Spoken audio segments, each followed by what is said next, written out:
Les élèves de 6e primaire de cette école ont lu votre premier livre, enfin le premier, ont lu Simon le petit évadé. Ils ont partagé en classe les émotions qu'ils ont ressenties au cours de la lecture de ce livre. Et les enseignants leur ont demandé quelles seraient les questions qu'ils aimeraient vous poser. Et donc plusieurs de ces élèves sont présents ici, je pense. Voilà, ils sont là. Et donc on leur donnera la parole tout à l'heure. Ils auront préparé quelques questions. Alors, donc en novembre dernier, vous avez publié aux éditions Racine ce plaidoyer pour la paix, qui est disponible ici aussi pour dédicace. Et vous y racontez comment vous avez échappé à la mort en sautant d'un train qui vous conduisait, votre maman et vous, au camp d'Auschwitz. C'était le 19 avril 1943. Vous aviez à peine 12 ans. 11 ans. 11 ans. C'est de 1931. Oui. Vous n'aviez pas encore 12 ans. Ah non. Donc vous vous retrouvez seul dans cette campagne flamande. Vous parvenez à revenir chez vous, à la maison. Vous êtes aidé par un gendarme pour retrouver votre papa et vous resterez caché jusqu'à la libération. Vous attendez votre mère, mais elle ne reviendra pas. Votre sœur également vivra le même sort et votre père décède de maladie en 1945. Vous voilà seul. Vous reprenez vos études pour devenir avocat. Vous avez fêté vos 70 ans de barreau et vous plaidez encore aujourd'hui. Pendant 60 ans, vous ne direz rien de plus que « j'ai sauté du train, j'ai perdu ma famille ». Donc ma première question, c'est pourquoi avez-vous décidé de ne pas en dire plus, de ne pas parler de ce qui était arrivé à vous et à votre famille? Donc, question? Pourquoi est-ce que vous avez décidé de ne pas en dire plus?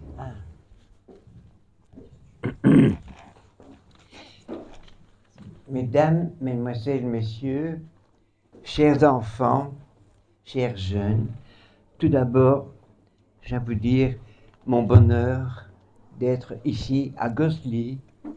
Quel honneur pour moi d'être invité, accueilli ici, à l'invitation de cette société. Sortez vos livres, avec l'invitation par Madame Emmanuelle Bogart et l'autorisation de Madame la directrice Piquet, Cynthia.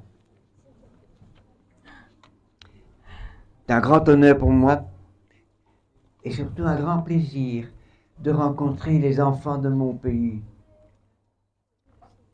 Mais c'est surtout une obligation parce que je dois expliquer à tout le monde les crimes qui ont été commis pendant la guerre par un grand criminel qui s'appelait Hitler, un Allemand, un nazi, parce qu'il a tué des millions de gens en Europe et même en Belgique. Et vous devez savoir tout ça, les jeunes surtout, pour défendre notre démocratie d'aujourd'hui.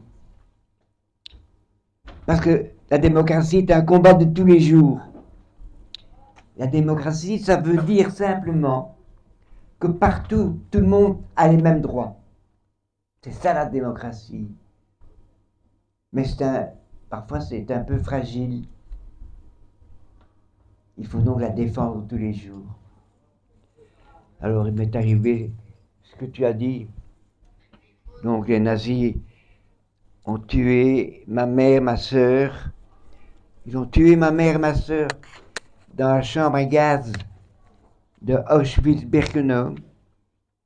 Mon père, lui, est mort juste après la guerre, désespéré. Et moi, quand j'avais 11 ans, la Gestapo m'a pris, m'a jeté dans un cachot, qui était la cave de la Gestapo à Bruxelles, avenue Louise.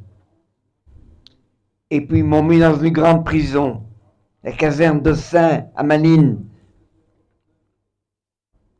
J'ai resté là, prisonnier, 1 mois.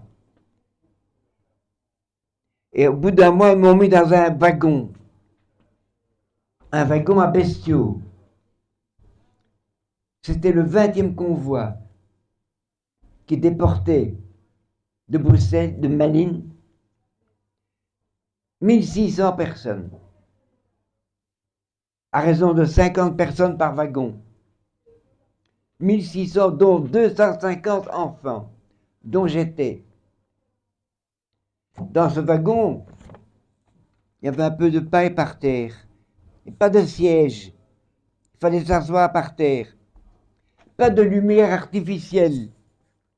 La lumière n'arrivait que par 2 petites ouvertures. J'étais enfermé.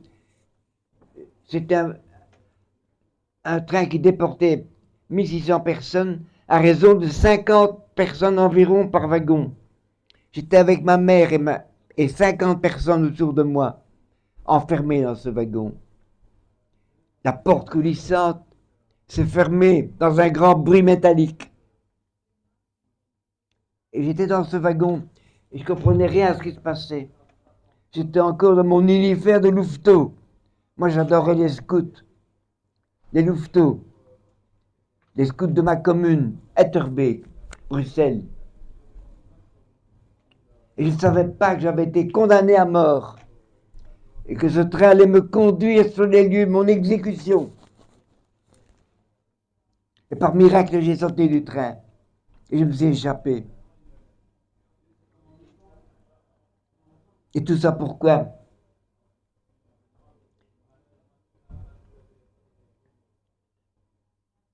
Est-ce que mes parents avaient fait quelque chose de mal? Mais je te jure que mon père était un brave homme qui n'a jamais fait de mal à personne, que ma mère ne pensait qu'au bien-être de ses enfants, ma sœur Ita et moi. Tout ça uniquement parce qu'ils étaient nés dans une certaine religion, la religion juive. À l'époque, pour les nazis, c'était un crime qui ne pouvait être puni que de mort.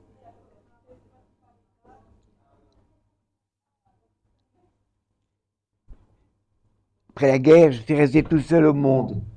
J'étais seul au monde après la guerre. J'ai d'abord vécu dans une famille d'accueil pendant 2 ans. Et quand j'ai eu 16 ans, je ne pouvais plus rester là. C'était des braves gens, mais je ne pouvais plus rester là. J'étais habité dans ma maison, parce que mon père, je dois tout expliquer, mon père est né dans un petit village polonais, en Pologne. Il aimait la Pologne, c'était sa patrie. Mais après la Première Guerre mondiale, il y a eu une première guerre en 1914-18. Il y a beaucoup de problèmes là-bas. De la misère, du chômage et de l'antisémitisme. Ça veut dire, l'antisémitisme, qu'il y a des gens qui n'aiment pas les juifs. Moi, je peux comprendre qu'on puisse ne pas aimer telle ou telle personne déterminée, mais on ne peut pas généraliser, ni maltraiter, ni tuer. Et ça se passait à l'époque. Alors mon père s'est enfui. Il a quitté sa patrie bien-aimée. Il a traversé l'Allemagne. Est entré en Belgique, en fraude, sans papier, illégal, clandestin. C'est pourquoi moi aujourd'hui, ici à Gosselies, je vous dis que je suis solidaire des réfugiés, des immigrés et des sans-papiers d'aujourd'hui. Je suis un fils de sans-papiers, je suis un fils de sans-papiers et j'ai jamais renié mes origines. Et c'est l'honneur de la Belgique de les accueillir avec humanité et dignité.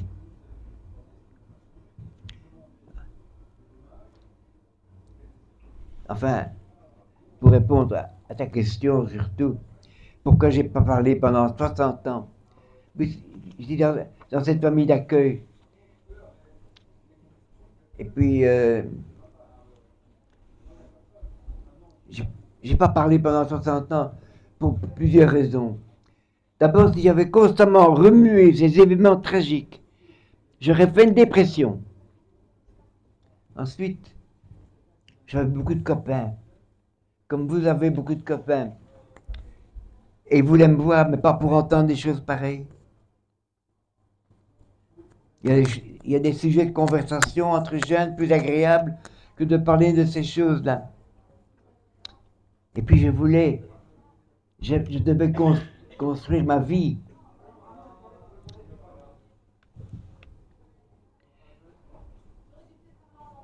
Il n'y a pas moyen de s'arrêter, ça. Qu'est-ce que c'est? Il n'y a pas moyen de...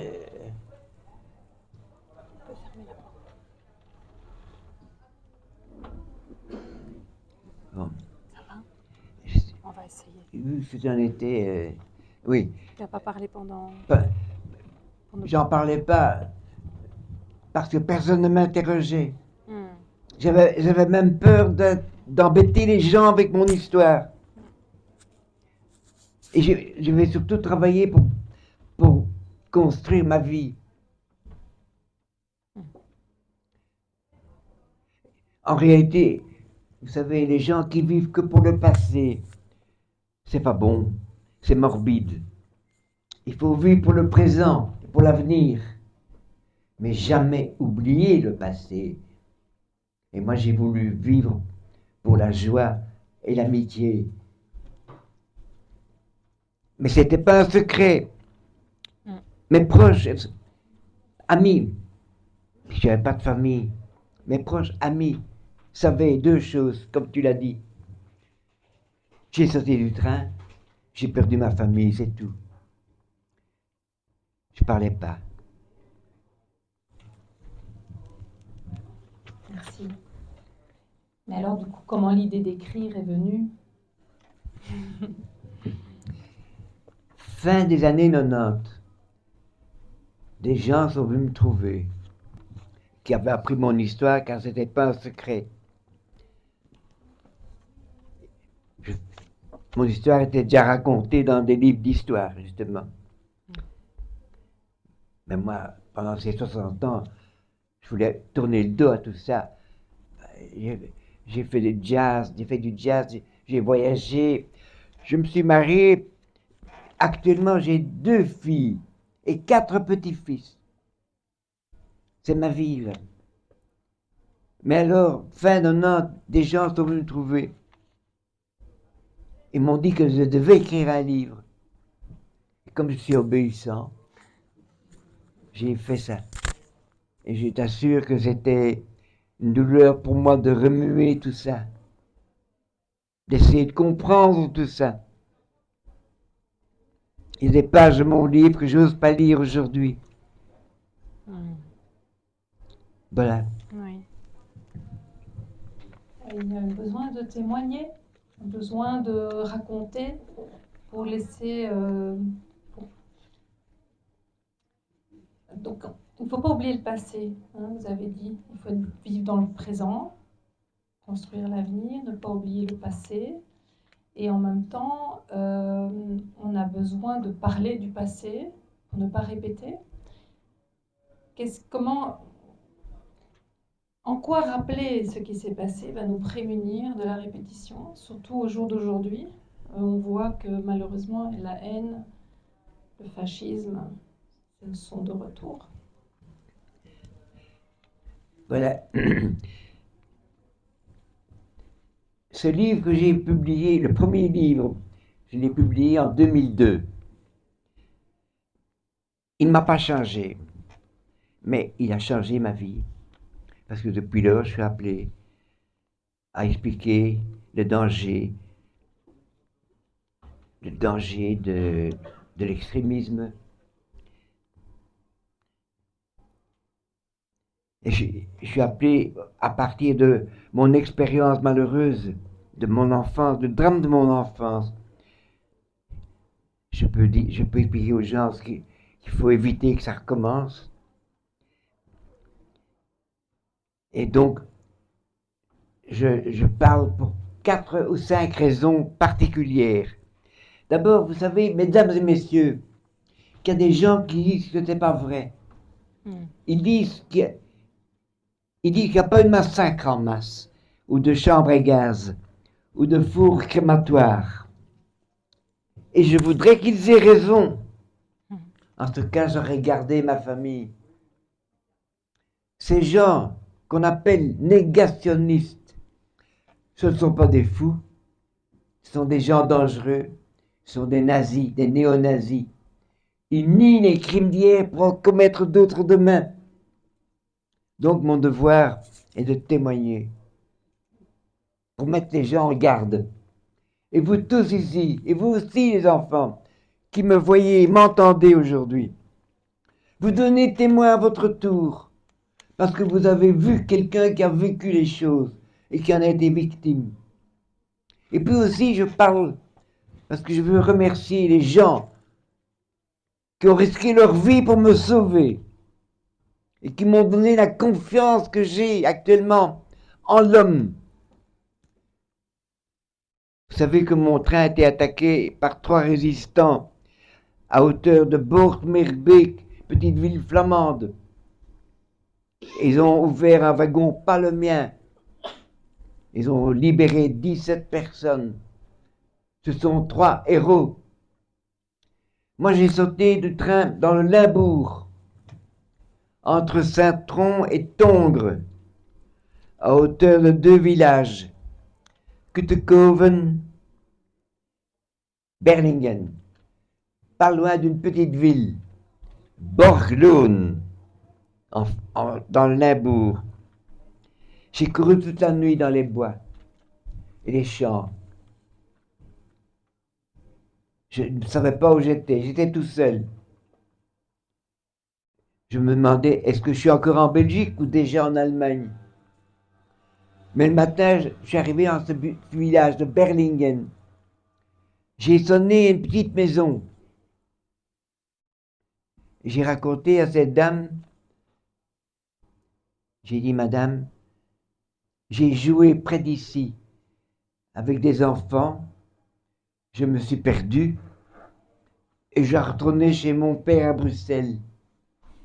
Je n'avais rien trouvé de mieux que cette explication qui ne tenait pas debout. Que faisait un petit francophone en pays flamand?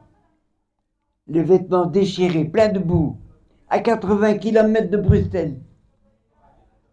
Enfin, cette dame ne se pose pas de questions, elle appelle son voisin, il me prend sur son vélo, il me conduit à la ville voisine, Bordeaux, il me dépose chez un monsieur. Quand j'ai vu ce monsieur avec son uniforme et son revolver, un gendarme belge, j'ai été pris d'une terreur terrible. Je me disais, celui-là, il va me ramener à la Gestapo. Il me demandait tout le temps, mais qu'est-ce qui était passé?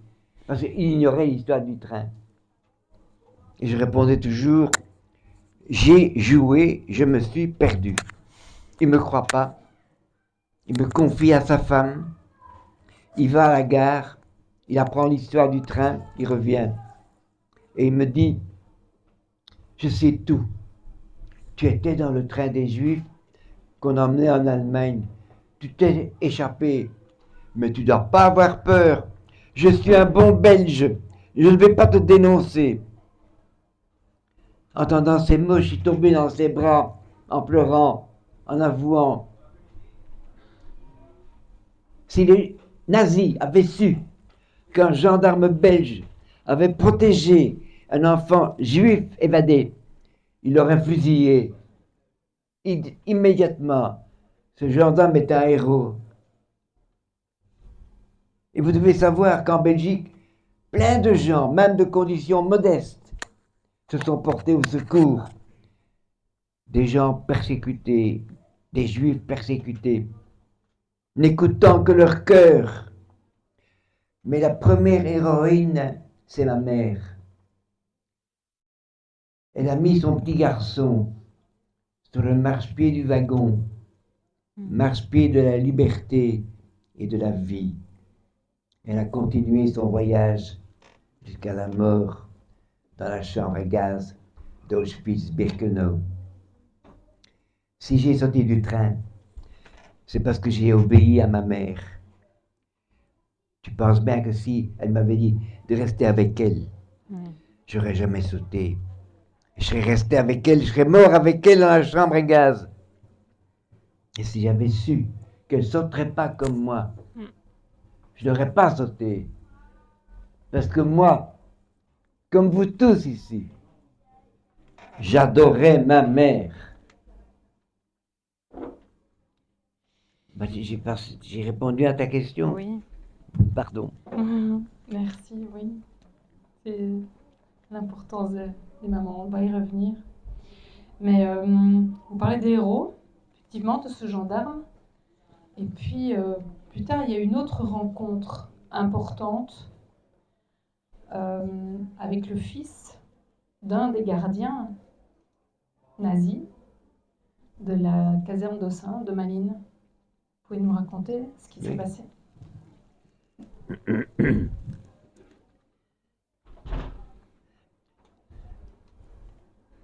En 2012, donc il y a 12 ans, 12 ans, oui. On est en 2025, hein, oui. Il y a 13 ans. 14.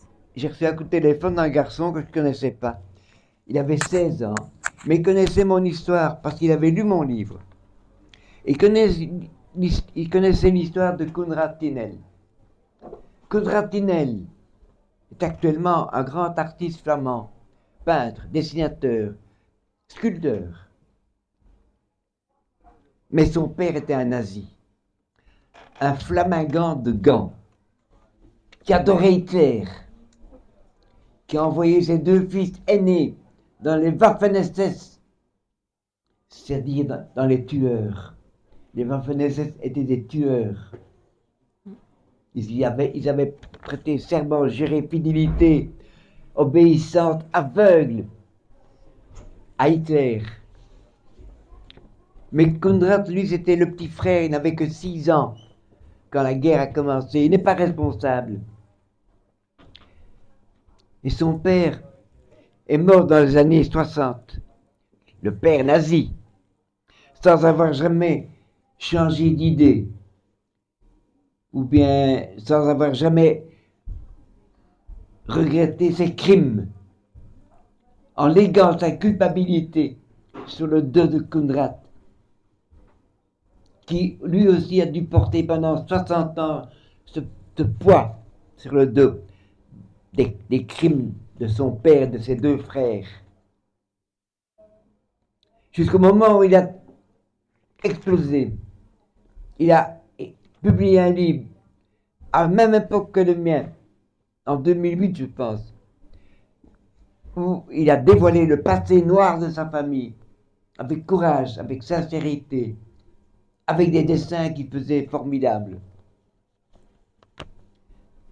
Et ce garçon qui me téléphonait avait lu son livre. Et il a eu cette idée de nous rassembler.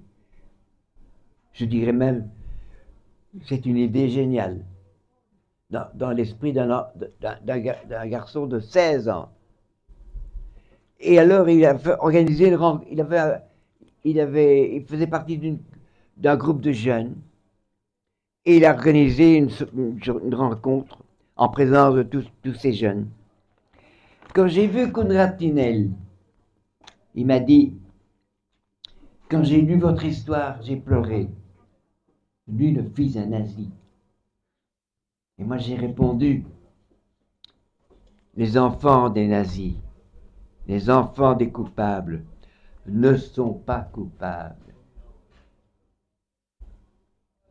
En fait, qui souffre le plus? Le fils de la victime ou le fils du coupable? Le fils d'une famille juive décimée ou le fils d'un nazi? Qui souffre le plus? Eh bien, je vais vous répondre. La réponse est impossible. On ne peut pas comparer une douleur avec l'autre. Par exemple, être le fils de Dutroux, c'est pas un grand malheur, ça, pour ce fils-là. Et c'est ainsi, j'ai dit ça lui a fait de l'effet, car ça lui venait d'une victime des nazis. Et notre amitié est née à ce moment-là. Et maintenant, Konrad Tinel, je le vois régulièrement. C'est plus que mon ami, c'est mon frère. C'est bizarre, mais c'est comme ça. Seulement, son frère, à lui, Walter Tinel, Waffen-SS,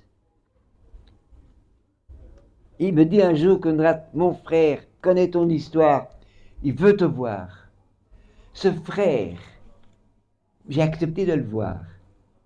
Ce frère-là, qui a été mon geôlier nazi à la caserne d'Ossin à Malines, qui à la pointe de son fusil m'a conduit dans le wagon de la mort, ainsi que ma mère et ma sœur et tant d'autres gens, a demandé à me voir. J'ai accepté donc. J'ai vu un homme qui me paraissait très vieux, malade, et il me disait, je voulais vous voir pour vous demander pardon. Je me repens. J'ai dû repentir de ce que j'ai fait. Il implorait mon pardon. Et moi, j'ai senti qu'il était sincère, qu'il n'avait aucun intérêt matériel à demander pardon. 70 ans après la guerre. Il voulait soulager sa conscience. Je lui ai pardonné. Ce pardon lui a fait du bien, mais à moi encore plus. Ça m'a soulagé aussi. Ça m'a fait beaucoup de bien. Le pardon, la vie est impossible sans pardon. Si quelqu'un vous fait du mal, vous pouvez lui pardonner à 3 conditions. Il faut qu'il demande pardon. Il faut qu'il regrette ce qu'il a fait. Et il faut qu'il soit sincère. La sincérité. Alors non seulement je pouvais, mais je devais pardonner. Car si j'avais refusé, j'aurais maintenu la haine des deux côtés. Et la haine, une maladie que moi j'ai jamais eue. La haine ne restitue pas l'être cher disparu. Et la victime ne peut pas avoir de la haine. Elle doit se mettre, parce qu'elle se mettrait au niveau du criminel. La victime doit se mettre au-dessus du criminel.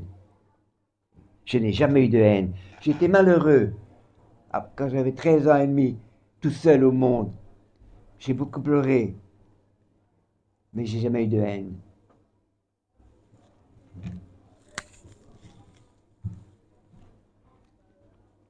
J'ai envie de lire un extrait, La force de l'amour. Oui. Ça répond un peu à... C'est un peu la La suite force de l'amour. Page, Oui. je pense que ça explique un peu ce « je n'ai jamais eu de haine ». Je crois que ça peut être très inspirant. Comment ai-je pu surmonter le drame de mon enfance? Grâce à l'amour de mes parents, sans aucun doute. La partie la plus importante de la vie humaine est le début. Quand un bébé vient au monde, s'il n'est pas pris immédiatement dans les bras de l'amour, il est marqué pour la vie. Et moi, j'étais un bébé adoré par mes parents et ma sœur. Ils m'ont ainsi transmis leur force et leur joie de vivre. J'ai quand même vécu 11 ans dans ma famille, au milieu de culture, de dignité et d'amour. J'étais la joie et le soleil de ma famille. Cet amour m'a donné, je crois, une force pour toute la vie. Je n'ai jamais consulté de psy. Quoi?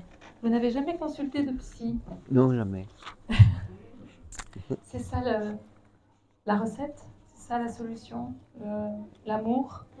L'amour d'un parent pour son enfant.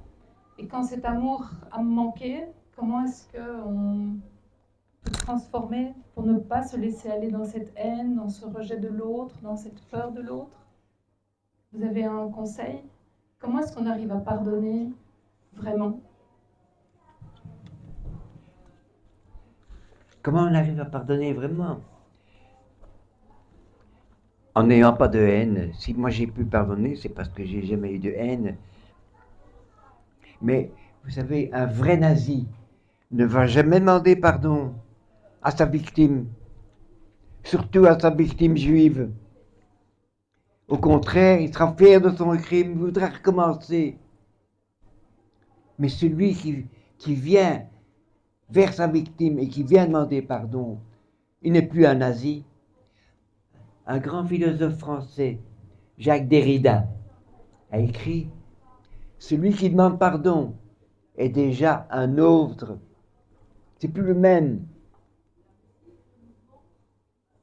Je ne sais plus ta question. Il y a tellement de haine aujourd'hui, enfin il y en a toujours eu. Malheureusement, des personnes qui vivent la haine. Évidemment, le travail, on peut le faire en nous, de passer de la haine à l'amour, du rejet à l'amour, de la peur à l'amour. Mais on n'a pas tous eu cette enfance avec l'amour dont tout enfant a besoin. Que peut-on faire alors? Comment transformer cette haine? Non. Bon, celui qui n'a pas eu l'amour de ses parents, de n'importe qui, pas nécessairement de la mère, parce qu'il y a des mères qui ne sont pas maternelles. Ça arrive.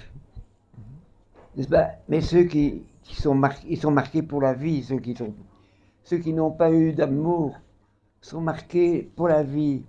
Dans les prisons maintenant, en Belgique et ailleurs, il y a plein de délinquants qui sont là, mais qui souvent n'ont pas eu d'amour dans la vie. C'est malheureux, mais je leur souhaite de surmonter ça. Donc le fait que moi j'ai été un bébé adoré, c'est ça, c'est positif enfin, c'est ça, je pense, qui m'a donné cette force que je ressens en moi. Enfin, j'essaye, je ne prétends pas être fort, mais ta question? Vous avez répondu. Ah, j'ai répondu. Non, c'est bien.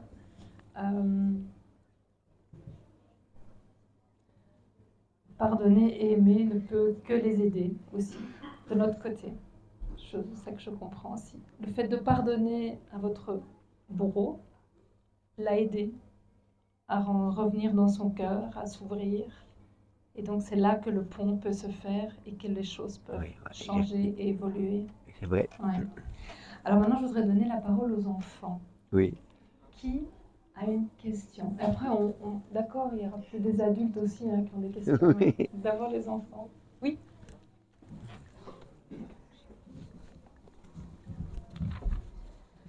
J'aimerais vous poser une question.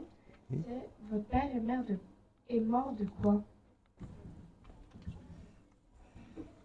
Cet enfant me demande de quoi mon père est mort. Mon père n'a pas été pris par la Gestapo à ce moment-là. Le jour de l'arrestation, il y avait des rafles à Bruxelles. Ils ont ouvert ces casernes de Saint à Malines, grande caserne, où ils pouvaient parquer 2000, 3000 personnes.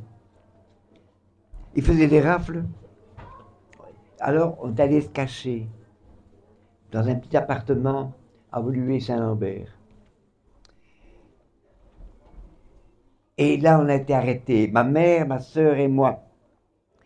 Mais mon père n'était pas là. Il avait été hospitalisé, mon père. Il était à l'hôpital. Il a échappé, heureusement pour lui. Il était à l'hôpital parce qu'il avait un problème des poumons. Parce qu'il avait été mineur en arrivant en Belgique. Il a été mineur du fond en Wallonie, près de Binche, au charbonnage de Bray. B-R-A-Y. Et là, il a attrapé la maladie des mineurs, qui respirent au fond de la mine, la poussière de charbon qui abîme leurs poumons et qui provoque des maladies comme la silicose.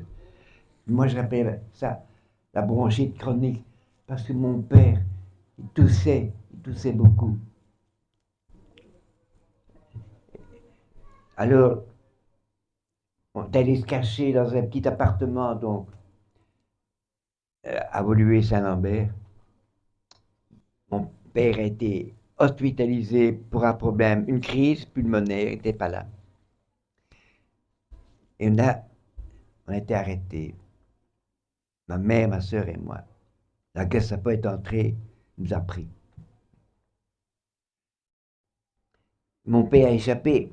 Mes amis scouts, la famille Rouffard, le jour de l'arrestation, est allé chercher mon père à l'hôpital pour le mettre en sécurité dans une famille de résistants, la famille d'Elsar. Quand j'ai sauté du train et que le gendarme m'a fait conduire à une autre gare pour prendre le train et rentrer à Bruxelles, je n'allais pas rentrer à pied, il fallait bien un train. J'étais donc directement chez les Rouffards qui m'ont conduit là où mon père était. Et puis on a dû attendre encore 17 mois la libération de Bruxelles. N'oubliez pas que j'ai sauté du train le 19 avril 1943, mais que Bruxelles n'a été libérée que le 3 septembre 1944. Et pendant 17 mois, j'ai été recueilli par des familles catholiques qui m'ont traité comme leur enfant. J'ai changé 2 ou 3 fois de cachette, de famille, par sécurité.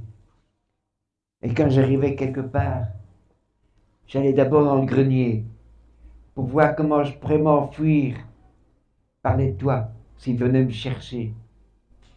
Chaque coup de sonnette m'effrayait. Chaque nuit, je rêvais que j'étais poursuivi par la Gestapo. Pendant 17 mois, je n'étais que 2 ou 3 fois en rue. Je n'étais pas un enfant caché. J'étais un enfant terré. Et puis, on a été libérés. Moi, j'étais certain que ma mère et ma soeur allaient revenir. J'avais confiance en Dieu. Et je priais constamment. J'étais certain qu'elles allaient revenir. Je demandais à Dieu de me rendre ma mère et ma soeur. Mais mon père, donc, après notre arrestation, sauvé, enfin, retiré de l'hôpital par sécurité, par ses rouffards, a été caché, séparé de moi. Et comme il a été mal soigné pendant sa vie cachée, il s'est retrouvé à la libération pas en bonne santé. Puis il y a eu la bataille des Ardennes, vous savez, avec le drame des villes belges comme Oufalise et Bastogne. Mais au printemps 1945, les troupes alliées sont entrées en Allemagne et ont découvert les camps de concentration, les montagnes de cadavres, les fours crématoires, les chambres à gaz et quelques rescapés squelettiques. Mon père a compris que sa femme et sa fille ne reviendraient pas, ma mère et ma sœur. Comme je vous dis, on ne meurt pas de chagrin. Je ne peux pas dire qu'il est mort de chagrin. On ne meurt pas de chagrin. C'est pas possible. Mais il est mort désespéré. Tu comprends? J'ai été un peu long hein, pour te répondre. Pardon.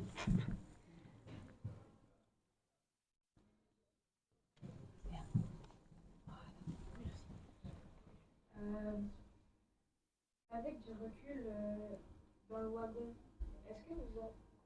De plus. Avec du recul dans le wagon, est-ce que vous auriez sauté ou pas? Parce que dans le livre, vous dites, maman, si j'avais su que tu n'aurais pas sauté, j'aurais pas sauté. Attends, t'as compris la question? Répète la question. Parce que... Avec du recul, maintenant, dans le wagon, est-ce que vous auriez quand même sauté?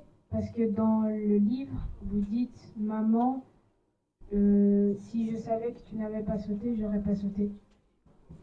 Donc, est-ce que... Attends, donne...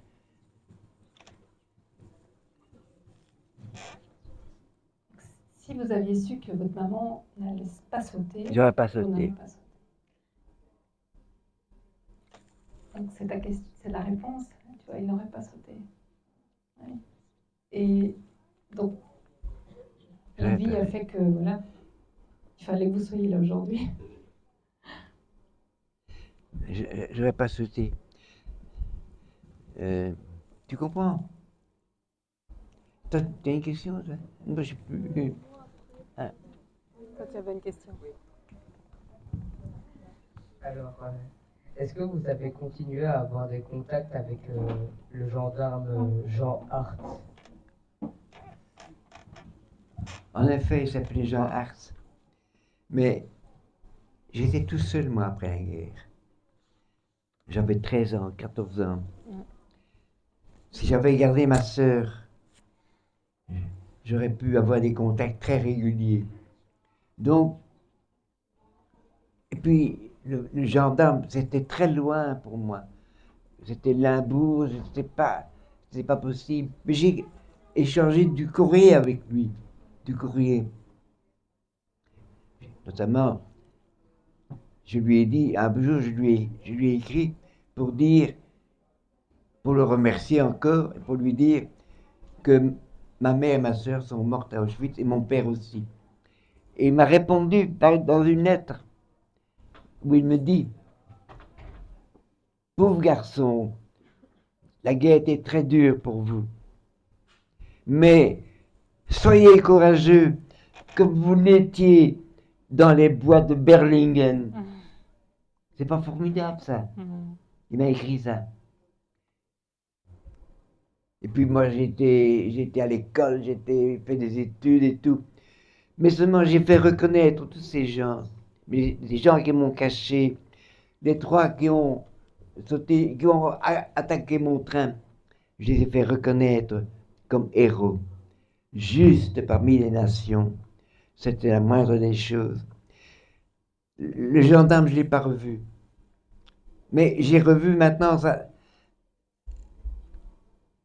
Quand on a commencé à parler de moi, j'ai reçu une lettre de la fille du gendarme, Pierrette.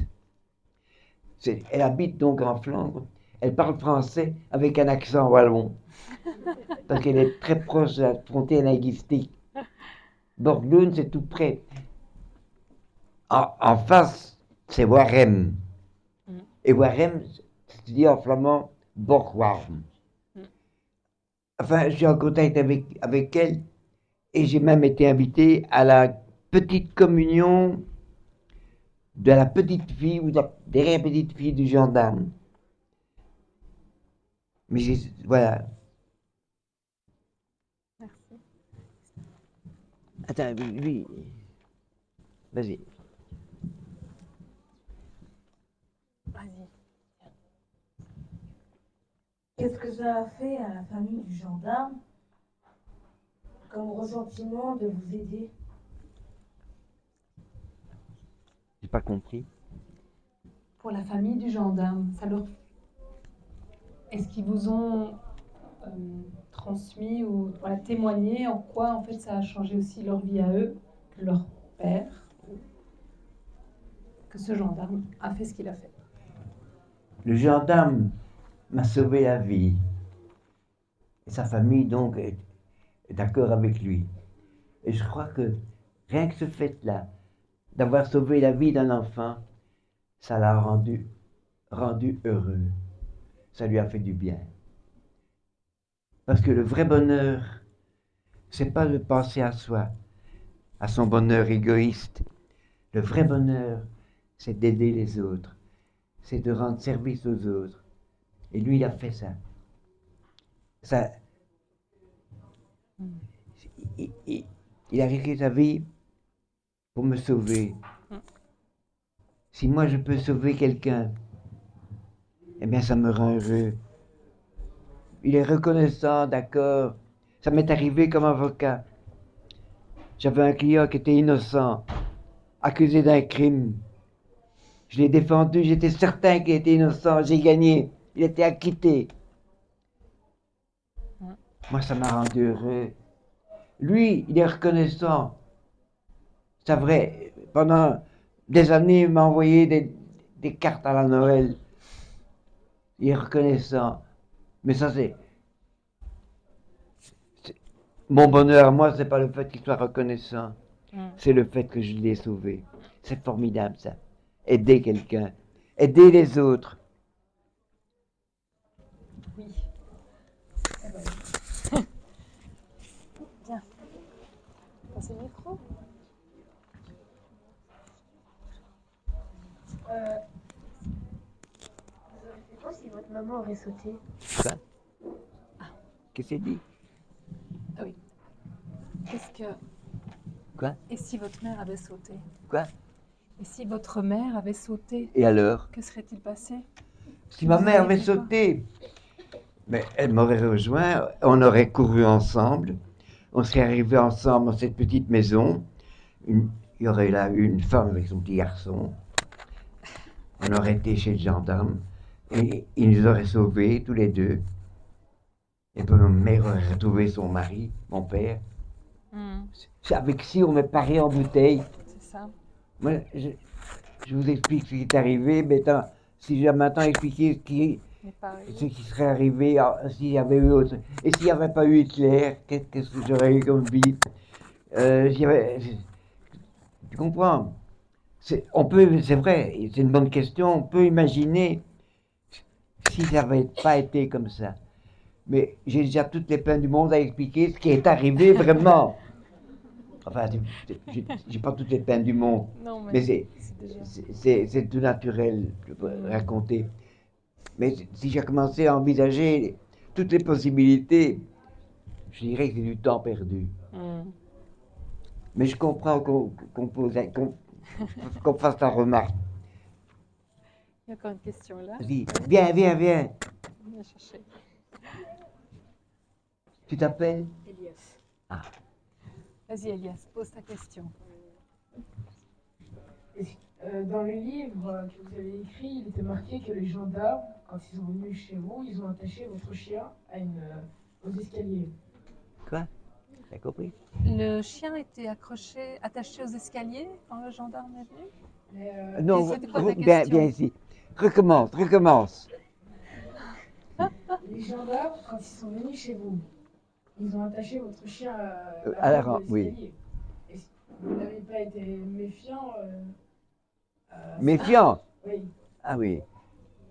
Et qu'est devenu le chien? Ce garçon fait allusion à un petit fait qui a été relaté dans le livre. Oui. Oui. Attention, il y a un livre, mon livre, c'est l'enfant du 20e convoi vers Auschwitz. Mais seulement, il y a une écrivaine qui a fait un petit roman pour les jeunes.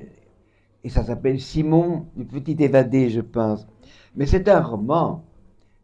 Un romancier peut inventer des choses. Moi, je suis incapable d'inventer. Je ne suis pas un vrai écrivain, d'ailleurs. Un vrai écrivain, c'est par exemple Éric Emmanuel Schmitt ou Amélie Nothomb. Ça, ce sont des écrivains.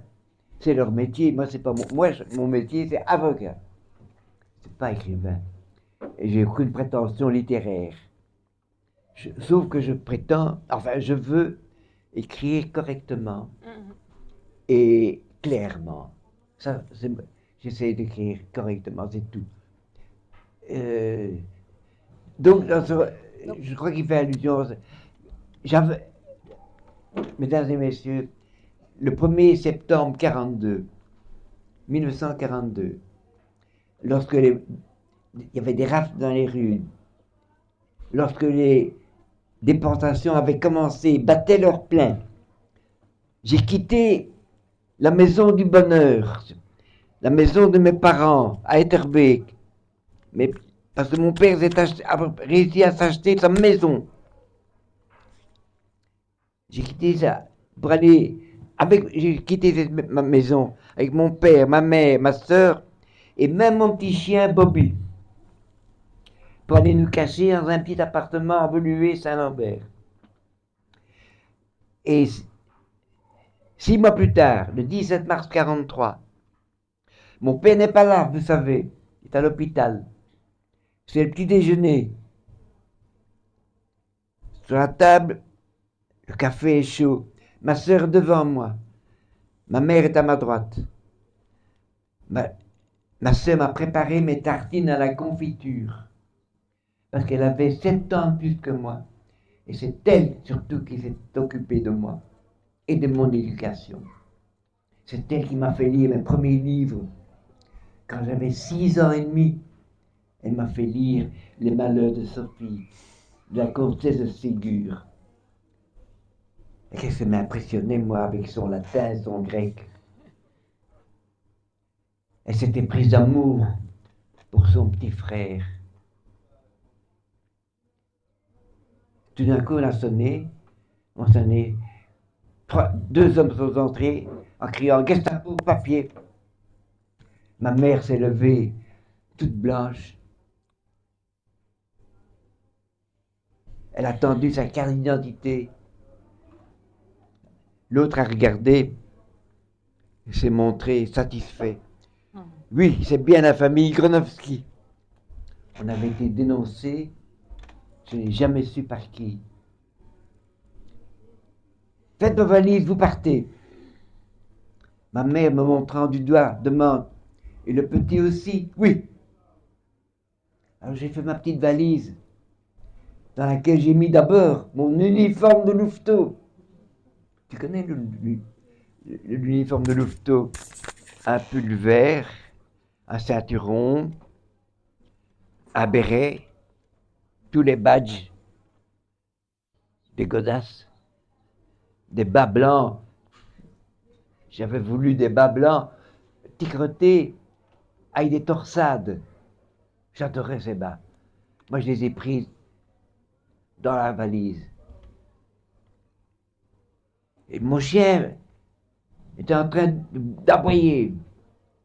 Alors le nazi, tout d'un coup, il attache la laisse du chien à la rampe de l'escalier. Et il continue à aboyer le chien. J'étais détaché. Mais le nazi a remis l'attache à la rampe. C'est à ça que tu fais allusion. C'est pour ça que tu m'as posé la question. Tu comprends? Est-ce que tu désires encore un renseignement? Et on va devoir clôturer, je pense. Mademoiselle, Une dernière question. pourquoi dernière? Parce que je pense qu'on a un timing, puisqu'il y a de la musique après. Quoi? On va introduire la musique après. Ah oui. Bonjour. Bonjour. Je ne suis pas en sixième. J'ai été intéressée par votre histoire et je viens vous poser cette question. Pourquoi vous n'avez pas sauté avec une personne de votre famille quand vous étiez dans le train? Oui. Tu as dit que tu es à l'école ici.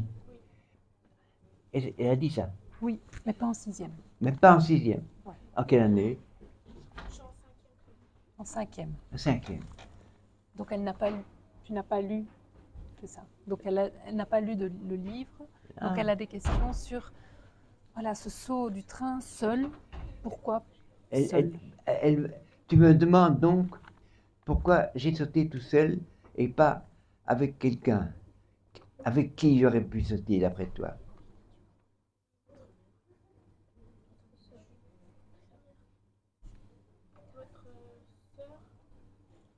Votre sœur, il y a peut-être d'autres prisonniers ou Avec un autre prisonnier. Ou avec ma mère. sa sœur, elle n'est pas là. Elle n'est pas dans le train. Non, ma soeur n'a pas été déportée avec moi. Parce que ma soeur avait de la nationalité belge. Moi, j'étais encore étranger. Et elle était, à ce moment-là, ils ne déportaient pas les juifs belges. Elle sera déportée 5 mois plus tard. Parce qu'elle n'a pas été libérée pour autant, mais elle était... Donc je me demande pourquoi j'ai pas sauté avec une autre personne. C'est ça la question. Mais écoute, je crois que j'étais le seul enfant dans ce wagon. Tu crois? Moi, j'ai simplement obéi à ma mère. Elle m'a réveillé. La porte coulissante était ouverte. Elle était ouverte par des hommes de mon wagon, de l'intérieur. À Bourg-Berbeek, ça a été ouvert de l'extérieur, hein, par les 3 jeunes qui ont attaqué le train. Mais mon wagon, la porte a été ouverte par des hommes de mon wagon. Parce que tout d'un coup, ma mère me réveille, le train roule, mais la porte est ouverte. La porte coulissante. Et je sens l'air frais qui entre dans ce wagon. J'entends plus fort le bruit des roues sur les rails. Ma mère me prend par la main, me conduit vers la porte. Et là, j'attends mon tour parce que 2, 3 personnes sautent devant moi. Je t'explique maintenant comment j'ai fait pour sauter du train. Je t'explique. Pour comprendre. Ma mère me fait alors asseoir sur le bord du wagon. Mes jambes pendaient dans le vide. Et me fait descendre doucement, jusqu'à ce que mes pieds soient sur le marchepied. Là, je me redresse. Je trouve la main gauche une barre verticale, métallique. Et la main droite, je me tiens au plancher du wagon. Et ma main me tient solidement par les vêtements, par les épaules. J'ai tout mon équilibre. Mais j'ose pas sauter, car ce train roule vite. Et la proximité, la végétation qui défile sous mes yeux me donne encore une plus grande impression de vitesse. Et j'entends alors ma mère qui dit à haute voix, le train va trop vite. Elle me dit ça dans sa langue, en yiddish, der Zug geht zu schnell. Mais le train ralentit. Elle me lâche, je saute. Je saute. Et j'atterris souplement sur le sol. À cet endroit, ça s'appelle le ballast. Je ne tombe pas, je me fais pas mal, je me blesse pas, je suis debout. Je reste debout à côté de ce train qui continue à rouler doucement vers l'avant. Et j'attends ma mère. Je crois qu'elle va sauter comme moi. Elle va me rejoindre.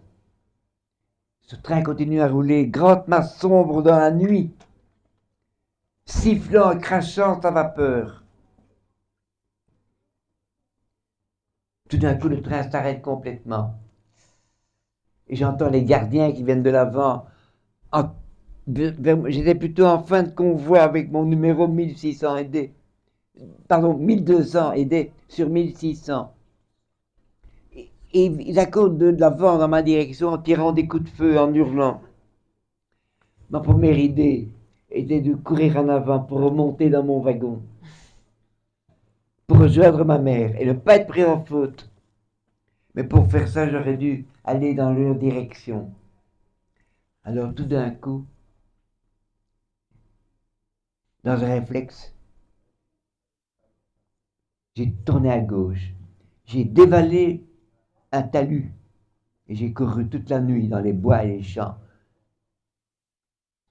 Je leur ai échappé de justesse de quelques secondes parce que dès que j'ai commencé à courir, j'entendais des coups de feu à hauteur de mon wagon. Je me demandais si j'étais encore en Belgique ou déjà en Allemagne. Mais j'avais appris aux scouts à me débrouiller et qu'il faut se débrouiller. Je savais que je pouvais dire à personne d'où je venais. On ne sait jamais, j'aurais pu tomber sur un ami des nazis. Et j'avais compris que je pouvais dire à personne, donc. À personne. Et le matin, je suis arrivé à ce village, vous savez la suite. Donc tu comprends, j'ai sauté tout seul. Il n'y avait personne à côté de moi, je n'aurais pas attendu quelqu'un. C'est comme ça. Tout simple. Merci. J'ai pas de mots. Parlez de votre sœur. Votre sœur a Oui. joué un rôle important dans votre vie. Oui, Votre deuxième maman, un peu. Votre deuxième maman, un peu. Deuxième. Maman, petite maman. Ah oui, d'accord. Un peu. Un Oui, mot ah oui, maternel. oui, un peu. Oui. Oui. Donc le latin, le grec, mais aussi la musique. Ah oui, oui, la musique. La musique. Et donc le jazz en particulier. Mm. Et donc vous jouez. Et donc on va faire une transition sur le fait que vous jouez et que vous avez Maintenant. développé. Et vous avez expliqué en quoi la musique finalement vous a aussi beaucoup aidé Ah oui. par la suite. Vous avez fait des rencontres incroyables de musiciens. Vous avez joué avec Woody Allen, notamment. Pouvez-vous nous expliquer le rôle de la musique et puis voilà, vous allez passer au piano et on va faire cette transition-là. Et puis vous remercier. Mesdames, Messieurs, chers enfants, moi j'adorais ma sœur, grande pianiste classique, qui aimait le jazz. Et quand je me suis trouvé tout seul après la guerre, quand mon père est mort, j'avais 13 ans et demi, j'étais très malheureux, j'ai beaucoup pleuré. Mais j'ai jamais eu de haine, je l'ai déjà dit. Et en pensant intensément à ma sœur, dans cette famille d'accueil où j'ai dit ça, que j'ai vécu dans une famille d'accueil pendant 2 ans, il y avait un piano. Pour la première fois, je mettais mes doigts sur un clavier en pensant à ma sœur. Et je me suis mis à jouer, j'écoutais la musique, j'essayais de jouer.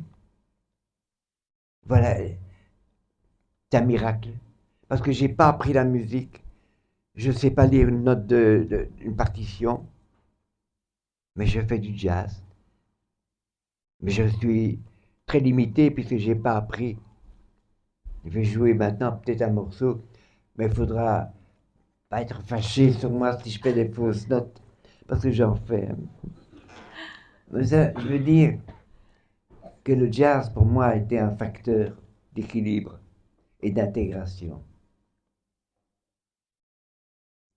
Si moi j'ai pu surmonter cette tragédie de mon enfance, c'est pour 2 raisons. D'abord parce que j'étais un bébé adoré et que j'étais fort par mon éducation et la musique, le jazz. J'ai fait du jazz toute ma vie. Je crois franchement que le jazz m'a sauvé la vie. Voilà. La musique d'ailleurs, la vie est impossible sans musique. La musique rapproche les hommes entre eux et leur apporte un peu de bonheur, surtout le jazz. Voilà. Merci infiniment. C'est vraiment, voilà, je suis émue, touchée. Je crois que je ne suis pas la seule. Attends, Tu m'en redis un petit oui. mot? Est-ce que je pourrais conclure? Oui. À moins que le public ait des questions. Si vous avez des questions, vas-y. Oui, viens, viens, viens, viens. Vas-y. Bonjour, bonjour. Est-ce que vous avez refusé de porter l'étoile jaune? Est-ce que vous avez refusé de porter l'étoile jaune? L'étoile, quand les nazis sont arrivés ici, en Belgique, ils ont pris plein de mesures contre eux, toujours contre eux. Notamment, obligation de porter une étoile jaune sur les vêtements, pour être bien distingué, discriminé, stigmatisé. Et l'ordonnance disait que tout juif de plus de 6 ans devait porter l'étoile. Et moi, j'avais plus de 6 ans. J'avais quand même... j'avais 10 ans. Quand Hitler a attaqué la Belgique en 1940, je crois que j'avais 8 ans. Donc j'ai dû porter l'étoile. D'ailleurs, je ne comprenais pas très bien pourquoi à l'époque. Bon. Tu comprends? Alors, il y a encore quelqu'un d'autre qui voulait poser une question. Oui, viens, viens, viens. quand vous étiez dans le train, est-ce que vous avez une idée de ce qui allait se passer après? Est-ce que vous aviez une idée dans le train de vers où vous alliez Tu me demandes si je savais où on allait. et pourquoi? Ah. Ouais. Et pourquoi? Je vais répondre. Vous savez, quand je vais parfois dans des écoles primaires, et au moment des questions, il y a 30 doigts qui se lèvent. Les enfants posent des questions avec un naturel tout simple. Parfois on me demande, mais qu'est-ce qui est devenu ton chien? Il est rare qu'un chien vive 80 ans, enfin. Mais, quelle est la question encore? Je sais plus. Est-ce que vous saviez où vous alliez Non, écoute, avec le train? je vais te dire. Il a pris des mesures. Et les gens obéissaient à ces mesures. Première mesure, c'était interdiction de travailler, euh, d'aller à l'école, enfin plein de mesures. Et les gens obéissaient à ces mesures pour deux raisons. D'abord, ils craignaient d'être dénoncés. Et la punition, c'est d'être envoyé à Brendonk. Et Brendonk, c'était un camp de torture, d'interrogatoire et d'exécution. Les gens avaient peur. Et puis les gens ne savaient pas que chaque mesure était un pas vers la mort, dans un engrenage implacable, un crescendo de tous les jours. S'ils avaient su, ils se seraient révoltés, comme l'ont fait les jeunes du ghetto de Varsovie. Donc, pour répondre à ta question, les gens étaient dans ce convoi et ne savaient pas qu'ils partaient pour la mort. Peut-être que certains avaient des doutes. Ma mère peut-être a eu un pressentiment. Mais en fait, les gens pensaient qu'ils partaient pour aller travailler. C'est ce que les nazis racontaient. Parce que toute la part des nazis était ruse, perfidie, dissimulation. Donc je ne savais pas où on allait. D'ailleurs, j'ai été détenu pendant 30 jours dans la caserne de Saint. On n'a jamais entendu pendant 30 jours le mot Auschwitz. On ne savait pas, les gens ne savaient pas. Ils vivaient dans l'attente des événements. Ils ne savaient pas qu'ils étaient condamnés à mort. On ne savait pas quand on était. Moi, en tout cas, moi, je ne savais pas du tout. Je ne savais pas qu'en sautant, je pensais que j'allais retrouver mon petit chien, mon père d'abord, mon petit chien, mes amis louveteaux. Je ne savais pas que j'avais échappé à la mort. Mais si j'étais arrivé, il n'y aurait eu aucune chance. On m'aurait immédiatement introduit dans la chambre à gaz, on m'aurait tué. Oui, j'ai répondu à la question. Oui, oui, oui. Alors, est-ce qu'il y a encore une question, mesdames et messieurs? À toi. La dernière. Non, pas la dernière. Oui, oui. Bien, bien. On a un timing, non? On n'a pas un timing? On a un timing à respecter quand même. Dans votre livre, on parle au Sali pour le magasin de votre père, Oui. et de vos parents plutôt. Et à quoi il servait ce nom? Je crois que j'ai compris la question. Oui. Mesdames et messieurs, mon père était un petit réfugié, sans papier. Mais il a été intégré. Parce qu'à l'époque, la Belgique respectait sa tradition de terre d'asile pour les réprouvés du monde. Et je voudrais qu'elle continue à respecter ce principe maintenant, c'est-à-dire le vivre ensemble avec la richesse de nos différences. Je ne sais pas pourquoi je parle de ça, pourquoi? Quelle est la question? Vous savez, quand je parle... C'était le magasin? Ah oui, le magasin, c'est ça, le magasin. Alors, mon père est arrivé ici, il a été donc rapidement réintégré, il a reçu ses papiers. Il a d'abord été mineur en Wallonie, puis il a commencé à faire une activité commerciale, le cuir, la maroquinerie, Et ça marchait bien, donc. Mhm. Et il a pu s'acheter sa maison à Etterbeek. Mhm.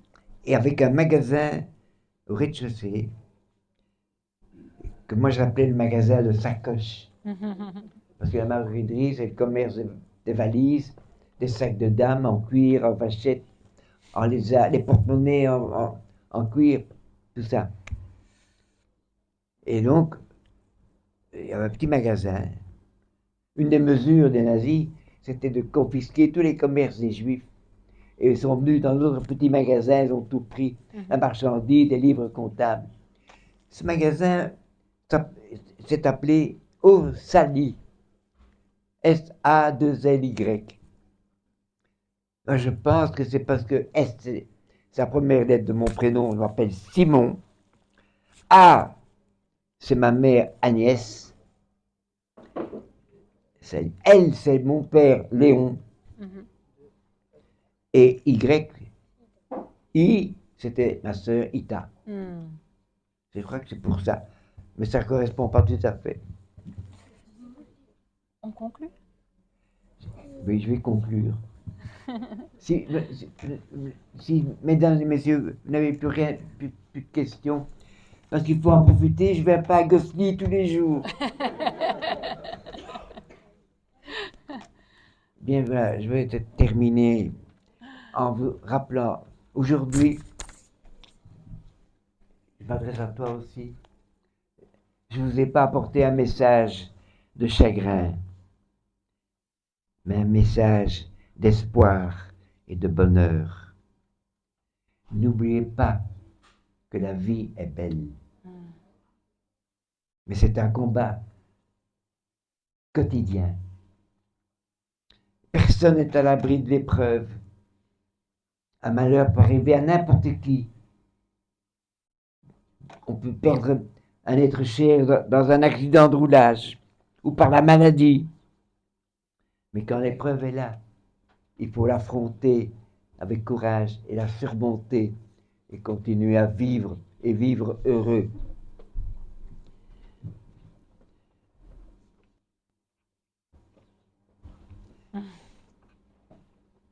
Malgré des événements tragiques que j'ai vécus personnellement et que d'autres ont vécu, qui ont souffert plus que moi, j'en connais. Et malgré les événements tragiques d'aujourd'hui, parce qu'aujourd'hui encore dans le monde, il y a des hommes qui souffrent, il y a des peuples qui souffrent. Moi, je crois en l'avenir, car j'ai foi en la bonté humaine. Pour moi, je dis que l'homme est bon. L'homme est bon, mais il y a des exceptions. Il y a eu Hitler, il y a eu Dutroux. La société doit gérer ça. C'est pour ça qu'il y a des prisons. Mais il ne faut pas généraliser. En général, l'homme, il est bon. J'ai confiance en lui.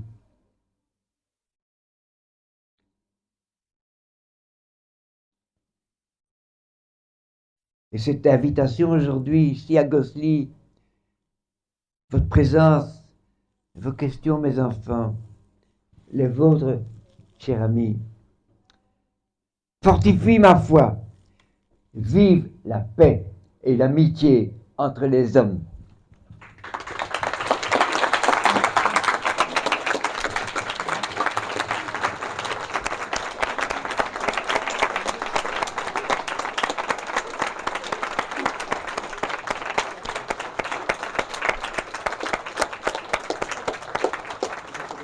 Vous avez passé au piano. Bon, je vais jouer un morceau. Merci beaucoup. Merci à tout le monde. Pardon. Oui. Bonne fin de journée.